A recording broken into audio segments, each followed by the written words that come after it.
Dulces noches, amantes de las historias que duermen el cuerpo, pero despiertan la mente.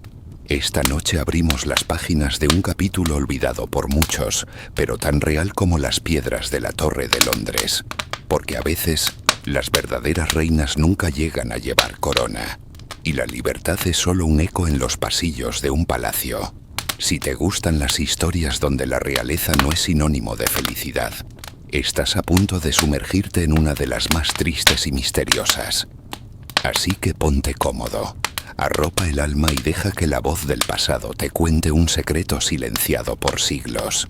Y si disfrutas estos viajes por la historia que nunca te contaron, te invito a que te suscribas y le des like al video. Ayudas más de lo que imaginas a que estas voces del pasado sigan vivas.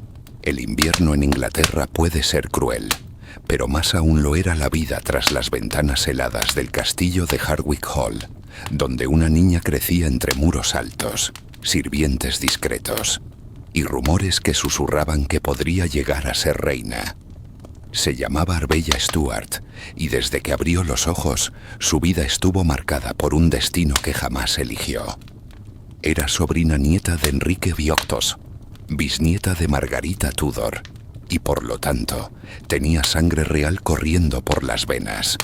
Pero en la Inglaterra del siglo XVI, tener esa sangre era como cargar con una promesa envenenada, porque si eras demasiado noble, eras peligrosa. Si eras demasiado cercana al trono, eras una amenaza. Y eso, exactamente eso, fue lo que la convirtió en prisionera desde la cuna. Su madre, Elizabeth Cavendish, se había casado en secreto con Charles Stuart, hermano del conde de Lennox. Aquel matrimonio no tenía el permiso de la reina Isabel I, y eso fue un pecado imperdonable en la corte. Cuando Arbella nació, no fue recibida como una niña bendita, sino como un posible problema de Estado. La madre fue encerrada, el padre murió poco después, y Arbella quedó al cuidado de su abuela. Bess de Hardwick, una de las mujeres más ricas y ambiciosas del reino. Desde entonces, la pequeña fue educada como una princesa, pero tratada como una prisionera. Le enseñaron latín, griego, retórica y religión. Se le prohibió amar, decidir, incluso salir sin permiso. No podía elegir con quién casarse, ni siquiera con quién conversar. Todo en su vida estaba calculado, vigilado, controlado. Pero aún así, había esperanza. Durante años muchos pensaron que Arbella podría convertirse en la heredera del trono inglés. Cuando la reina Isabel envejecía sin hijos, las miradas se giraban hacia ella. Era protestante, inglesa, con linaje claro, y sobre todo, estaba soltera. Justo lo que hacía falta para un matrimonio político que uniera reinos o aplacara conflictos. Pero Isabel I desconfiaba de todo y de todos, y más aún, de cualquier mujer que pudiera convertirse en una segunda reina. Ya había tenido que encerrar a su prima, María Estuardo, y no quería más amenazas bajo su techo. Por eso, la joven Arbella fue mantenida alejada, bajo constante vigilancia. Nunca se le permitió asistir a la corte, ni una sola vez. Imagina eso, crecer sabiendo que tu sangre te hace especial, pero también peligrosa. Vivir con la idea de que podrías ser reina, pero que nunca serás libre. Dormir en habitaciones lujosas, pero sentir que cada alfombra es una jaula, cada criada un espía. Y así, año tras año, Arbella fue moldeando su carácter. Inteligente sí, cultivada también, pero solitaria, reprimida y cada vez más desesperada por ser dueña de su destino. Y fue entonces, justo cuando las esperanzas del trono empezaban a esfumarse, que su vida dio un giro inesperado. Uno que cambiaría su historia para siempre. Porque cuando una jaula es demasiado pequeña, incluso el canario más dócil empieza a soñar con volar. Arbella, ya convertida en una mujer joven, se movía entre pasillos de mármol y tapices dorados, pero su mente vagaba por mundos que nadie más veía. Soñaba con libertad, con amor, con un destino que no estuviera escrito por otros. mientras el nuevo rey, Jacobo I, ascendía al trono tras la muerte de Isabel I en 1603. Arbella observaba desde la distancia cómo su última posibilidad de ser reina desaparecía como un suspiro en el viento. Jacobo, hijo de María Estuardo, sí tenía el respaldo necesario. Era varón, ya rey de Escocia, y tenía un linaje directo que Arbella no podía superar. Con él en el poder, la joven se convirtió oficialmente en un estorbo olvidado, pero no por mucho tiempo, porque Arbella cometió el error más humano de todos: se enamoró. Su corazón se volcó en William Seymour, descendiente del mismísimo Edward Seymour, hermano de la reina Jane Seymour, tercera esposa de Enrique VIII. William también tenía sangre real, y cuando dos personas con derecho al trono se enamoran y se casan en secreto, lo que podría ser una bella historia de amor se transforma en una conspiración peligrosa. El matrimonio, que ocurrió en secreto en 1610, fue una verdadera provocación a la corona. Sin el permiso del rey Jacobo I, aquel acto era más que una desobediencia. Era una posible fundación de una nueva línea sucesoria. ¿Qué pasaría si Arbella y William tuvieran un hijo? ¿Y si ese hijo reclamaba el trono? La reacción no se hizo esperar. William fue arrestado y encerrado en la Torre de Londres. Arbella fue puesta bajo arresto en casa de un obispo, aislada, controlada. Pero por primera vez en su vida, ella no obedeció. Decidida a no perder a su esposo ni su libertad, Arbella fingió enfermedad, engañó a sus carceleros y planeó una fuga audaz. Iba a reunirse con William, embarcar hacia Francia y comenzar una nueva vida lejos del control del rey. Aquello no era solo una huida romántica, era una declaración de independencia. El plan casi funcionó. Vestida como hombre, montó a caballo hacia la costa, cruzó campos y aldeas con el corazón latiendo más fuerte que nunca. Llegó al puerto, abordó un barco, pero William nunca llegó. Fue interceptado y devuelto a prisión. El barco de Arbella fue capturado en el canal y ella fue devuelta a Inglaterra como una traidora. Y entonces, por fin, la reja se cerró para siempre. Arbella Stuart fue enviada a la Torre de Londres, no como reina, sino como prisionera de Estado. No había juicio, ni defensa, ni redención. Su único crimen había sido querer vivir, amar, decidir. Durante 4 años se consumió en aquellas paredes frías, escribiendo cartas desgarradoras al rey, implorando piedad, recordando su linaje, su obediencia anterior, su soledad. Pero nadie la escuchó. Los registros no mencionan la causa exacta de su muerte, pero en 1615 Arbella Stuart falleció en la torre.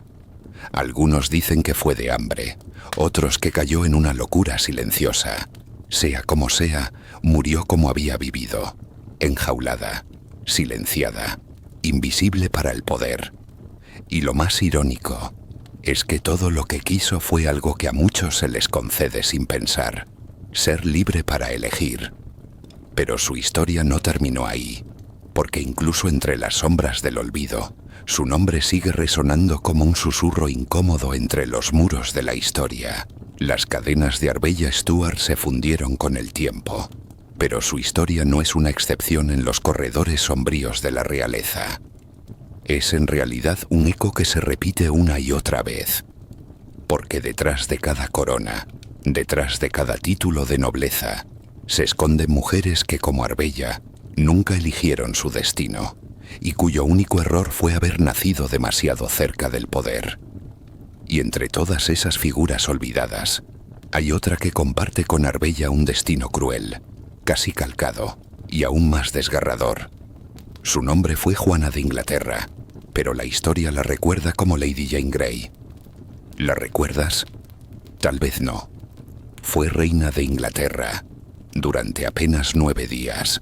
Su historia comienza también con una joven noble, nacida para ser instrumento de alianzas, peón en manos de adultos que jugaban al ajedrez con personas. Jane era prima del joven rey Eduardo VI, el único hijo varón legítimo de Enrique VIII. Era inteligente, profundamente protestante y criada para obedecer, pero al igual que Arbella, fue usada como símbolo de una causa mayor. Cuando el rey Eduardo enfermó de muerte, los consejeros del trono temían que María Tudor, su media hermana y ferviente católica, llegara al poder. Aquello supondría una marcha atrás en la reforma protestante. Así que alguien pensó, ¿y si colocamos en el trono a alguien más manejable? Ese alguien fue Jane. Con solo 15 años la obligaron a casarse con Guilford Dudley, y en julio de 1553, sin buscarlo, sin siquiera comprender el peso de lo que estaba ocurriendo, fue proclamada reina de Inglaterra.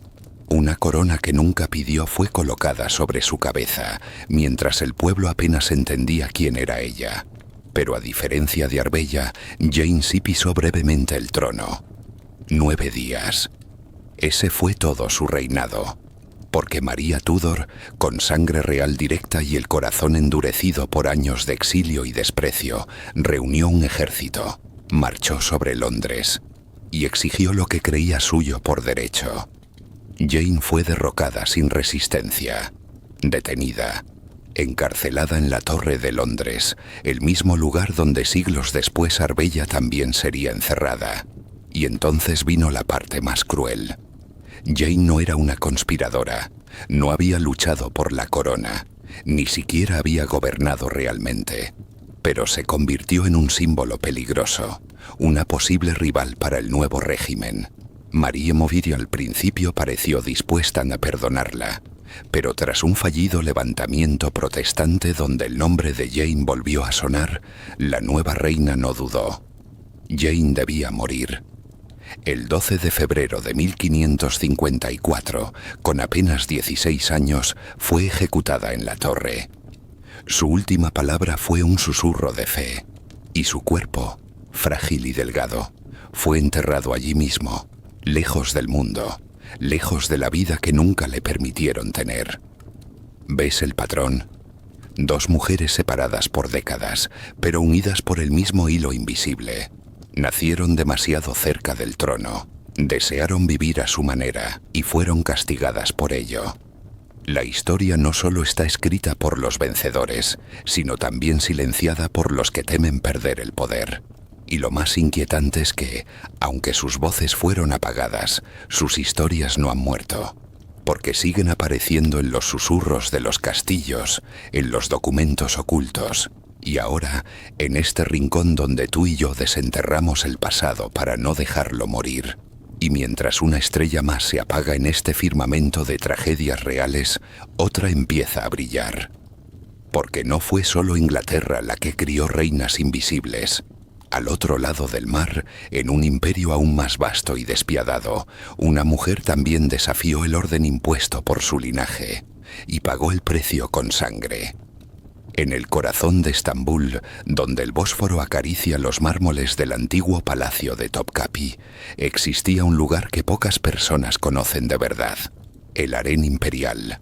No era solo un sitio de concubinas, como suelen imaginarlo las leyendas occidentales.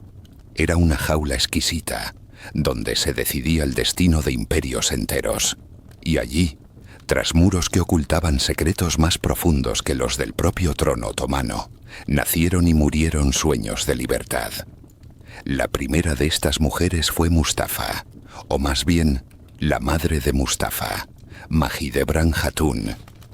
Mahidevran fue la primera gran favorita del sultán Suleimán el Magnífico, de origen probablemente albanés o circasiano. Había sido entregada al palacio siendo apenas una adolescente, como tantas otras jóvenes arrancadas de sus tierras para alimentar los engranajes del harén. Allí fue educada, convertida en una mujer refinada, y su belleza captó la atención del sultán. Le dio un hijo, el príncipe Mustafa, y durante años Mahidevran creyó que sería la futura madre del sultán. Pero en Topkapi, el afecto era tan volátil como el humo de incienso. Cuando llegó una nueva mujer al harén, una esclava ucraniana que respondía al nombre de Hurrem o Roxelana, todo cambió. Suleimán rompió la tradición al enamorarse perdidamente de ella, y Mahidevran fue arrinconada. Ya no importaba su belleza, ni su hijo. Fue enviada a vivir lejos de la corte, sin poder ni protección, y cuando su hijo Mustafa, amado por el pueblo y el ejército, se convirtió en amenaza política para Hürrem y sus aliados, fue acusado de conspiración. Suleimán, ciego por la sospecha, ordenó su ejecución. Mahidevran no solo perdió a su hijo, sino que vio desmoronarse todo lo que creía asegurado. Murió sola, empobrecida, olvidada. ¿Te suena familiar? Otra mujer, Kösem Sultan, conocería el poder absoluto y también el precio de sostenerlo. Ella no nació otomana. Era una joven griega, probablemente de la isla de Tinos, capturada en una redada otomana. Convertida en esclava, renombrada y convertida al Islam, fue educada para el harén. Su inteligencia deslumbró al joven sultán Ahmed I, quien la convirtió en su favorita. Kösem no solo fue madre de príncipes, gobernó tras las sombras durante el reinado de su hijo y luego de su nieto. Se le temía, se le respetaba, se le odiaba. Durante décadas fue la figura más poderosa del imperio, mucho más que cualquier visir. Pero en los palacios el poder no se comparte, se sobrevive a él o se muere por él. Cuando su nieto el sultán Mehmed IV ascendió al trono siendo niño, Kösem pensó que aún podía reinar como regente, pero chocó con otra mujer igual de astuta, Turhan Sultán, la madre del niño. Y en una noche oscura traicionada, encerrada en sus propias habitaciones, Kösem fue estrangulada por los genízaros. Su cuerpo quedó allí, tendido entre tapices que una vez ella misma eligió. Y por último, Mirimá Sultán, la única hija legítima de Suleimán y Hürrem. Aunque amada por su padre, utilizada como pieza diplomática y casada con el gran visir, su vida fue también una prisión. Una mujer tan educada como astuta, que vivió entre las intrigas palaciegas toda su existencia. Fue poderosa, sí, pero su libertad fue tan simbólica como la de las demás. Decidía, solo dentro de los márgenes que le dejaban. 3 vidas, 3 destinos, 3 mujeres atrapadas en un mundo de seda, oro y veneno, cada una distinta. Una madre despojada, una regente asesinada, una princesa limitada, pero todas encerradas por el mismo lazo invisible que ató a Arbella Stewart y a Lady Jane Grey, la corona sin libertad. Y al igual que en Europa, muchas veces el peor castigo no era morir, sino vivir sin voz. Pero la historia no termina aquí, porque si cruzamos las estepas del este y nos adentramos en los muros helados de Moscú y San Petersburgo, encontraremos más figuras femeninas marcadas por el mismo destino, las que nacieron para reinar, pero jamás fueron verdaderamente libres. Esta vez entre las sombras congeladas del Imperio ruso, donde los palacios eran fortalezas y los tronos, tumbas disfrazadas de poder. Porque si en Inglaterra se temía a las mujeres cercanas al trono, y en el Imperio otomano se las encerraba con seda y silencio, en Rusia se las domesticaba con terror, o se las derribaba como enemigas internas. Y aún así, algunas de ellas se atrevieron a desafiar su destino, pagando por ello un precio insondable. La primera de ellas es una figura que la historia aún ha silenciado tanto como la de Arbella Stewart, Sofía Alexeyevna Romanova, hermana del zar Pedro el Grande. Sofía no nació para reinar, pero el caos en la línea sucesoria rusa la colocó justo en el centro de un huracán político. Tras la muerte del zar Fiódor III, sin descendencia, se desató una feroz lucha por el trono entre los partidarios de sus 2 hermanos menores, Iván V, enfermo y débil, y Pedro, aún un niño. Sofía vio la oportunidad. Astuta, culta, ambiciosa, logró colocarse como regente bajo el pretexto de proteger los derechos de su hermano Iván. Pero en la práctica, ella gobernaba Rusia, una mujer sola, sentada en el centro del poder, en una época donde eso era no solo escandaloso, sino inaceptable. Durante 7 años, Sofía movió los hilos de un imperio violento y traicionero. Pero cuando Pedro creció, no olvidó lo que ella había hecho: usurpar el poder que él creía suyo por derecho. Y entonces, como en tantas otras historias, llegó la caída. Pedro tomó el control, derrocó a Sofía y la obligó a recluirse en el monasterio de Novodevichy, donde pasó el resto de sus días en una celda disfrazada de retiro espiritual. Murió sin gloria, sin trono, sin nombre. No se le permitió casarse, ni formar una familia, ni dejar descendencia. Como Arbella, como Jane Grey, fue borrada del relato oficial. Pero el imperio ruso tenía más sombras femeninas. Otra figura trágica fue Natalia Alexeyevna, esposa del futuro zar Pablo I. Era inteligente, moderna, de sangre alemana, y había sido educada bajo las ideas ilustradas. Pero Rusia era una tierra donde el pensamiento libre podía ser fatal. Natalia intentó influir políticamente. Soñó con una vida distinta. Y eso fue suficiente para que se ganara enemigos. Murió joven, en circunstancias turbias, embarazada de su primer hijo. Algunos historiadores sospechan de envenenamiento, otros hablan de negligencia médica deliberada. Lo cierto es que su muerte selló el mensaje. En la corte rusa, incluso la futura zarina era prescindible si se atrevía a pensar por sí misma. Y no podemos olvidar a la princesa Tarakanova, una figura casi de leyenda. Afirmaba ser hija ilegítima de la emperatriz Isabel, y por tanto, con derecho al trono. Carismática, bella y con un aura de misterio, sedujo a muchos en las cortes europeas con su historia. Pero cuando cayó en manos de la poderosa Catalina la Grande, la suerte estaba echada. Fue encarcelada en la fortaleza de San Pedro y San Pablo, uno de los lugares más tétricos del imperio. Ahí murió en condiciones infrahumanas. Algunos dicen que fue abandonada en una celda inundada por las aguas del Neva, olvidada como si nunca hubiera existido.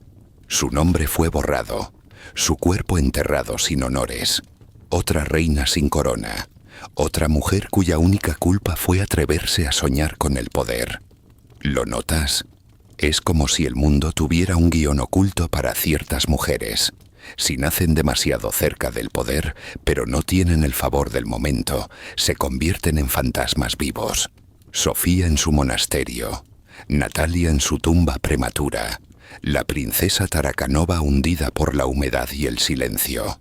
Y ahora, si seguimos la línea invisible que une a todas ellas, llegamos al corazón de Europa, donde los espejos dorados del Palacio de Versalles escondían las mismas jaulas, pero perfumadas con ambición, lujo y cuchillos invisibles. Entonces ahora, cruzamos los Alpes y descendemos hacia una corte donde el poder se vestía con encaje, las traiciones olían a perfume de jazmín y las jaulas eran doradas. Francia. Porque si en Inglaterra se temía a las reinas potenciales, si en el Imperio Otomano se las vigilaba con celos, y si en Rusia se las eliminaba discretamente, en Francia se las devoraba vivas, pero con una sonrisa en los labios. Y entre todas las mujeres atrapadas por ese destino, 3 nombres brillan como diamantes partidos: Louise de la Vallière, Madame de Montespan y María Antonieta. 3 mujeres que lo tuvieron todo, excepto la libertad de ser ellas mismas. Comencemos por Louise de la Vallière, una joven noble, de alma tímida y corazón verdadero. Llegó a la corte de Luis el XIV sin buscar poder. Fue dama de honor de la cuñada del rey, una sombra entre los fastos del palacio, hasta que el rey Sol posó su mirada en ella. Louise no era ambiciosa. No deseaba brillar ni tener influencia, solo quería amor, y lo tuvo. Durante años fue la amante oficial del rey, incluso le dio varios hijos, pero pronto descubrió una verdad devastadora. En Versalles, el amor no es un refugio, sino un espectáculo. El rey necesitaba una figura, no un alma sensible, y cuando una mujer más brillante, más segura, más audaz apareció, Louise fue reemplazada sin piedad. Esa mujer era Madame de Montespan, el nuevo astro de la corte. Montespan, en cambio, no se dejó devorar sin sacar algo a cambio. Fue hermosa, inteligente, feroz. Jugó el juego del poder como pocos hombres se atrevieron. Gobernó la voluntad del rey, influyó en ministros, nombramientos, decisiones. Fue madre de sus hijos ilegítimos, que luego serían legitimados. Durante años fue casi una reina sin corona. Pero el veneno en Versalles no siempre está en las copas. A veces está en las miradas, en los rumores, en el miedo. La caída de Montespan comenzó cuando su nombre apareció en el escándalo de la llamada Affaire de Poissons, una red de brujería, envenenamientos y rituales oscuros que sacudió la corte francesa. Se dijo, nunca probado, que acudía a misas negras, que buscaba hechizos para retener al rey, que sacrificaba animales, o peores cosas. Luis el XIV, profundamente supersticioso, se apartó lentamente de ella. Y así, la mujer más poderosa de Francia fue despojada de todo. Se retiró a un convento, sola, arrugada por la amargura. Como Luis, como Arbella, fue otra pieza descartada cuando ya no encajaba en el espectáculo del poder. Y entonces, años después, llegó la más famosa de todas, María Antonieta. Austríaca de nacimiento, enviada como pieza de ajedrez político para sellar una alianza entre casas reales. A los 14 años fue entregada como esposa a un delfín inseguro y torpe, el futuro Luis XVI. En un mundo donde cada gesto era analizado, María Antonieta cometió el peor error. Quiso ser libre dentro de una jaula de oro. Bailó, se disfrazó, gastó fortunas, buscó su propio círculo, su propio mundo. Nunca entendió, o tal vez nunca aceptó, que su vida no le pertenecía. Y mientras ella jugaba a escapar del protocolo, el pueblo francés ardía en hambre, ira y resentimiento. Se convirtió en símbolo del exceso, del desprecio, del que coman pasteles que nunca dijo, pero que todos creyeron. Cuando la revolución estalló, ya no había palacio que la protegiera. Fue encerrada, separada de sus hijos, juzgada con un tribunal hambriento de sangre, y el 16 de octubre de 1793 fue llevada a la guillotina. Con la cabeza erguida, dicen que pisó sin querer el pie del verdugo, y sus últimas palabras fueron: «Perdón, señor, no lo hice a propósito». Una reina hasta el final, pero prisionera desde el primer día. Lo ves ahora con claridad, desde Arbella Stuart hasta María Antonieta, desde Sofía Románova hasta Maidebrandt. La historia está tejida con los hilos de mujeres que nacieron entre el poder, pero fueron sacrificadas por él, no por debilidad, no por errores, sino por el simple hecho de querer ser dueñas de su propio destino. Y si te has quedado con sed de más, si sientes que estas voces no deberían ser olvidadas, suscríbete al canal, comparte este video y déjanos un comentario, porque mientras alguien las recuerde, mientras alguien susurre su historia al oído de la noche, ellas seguirán vivas.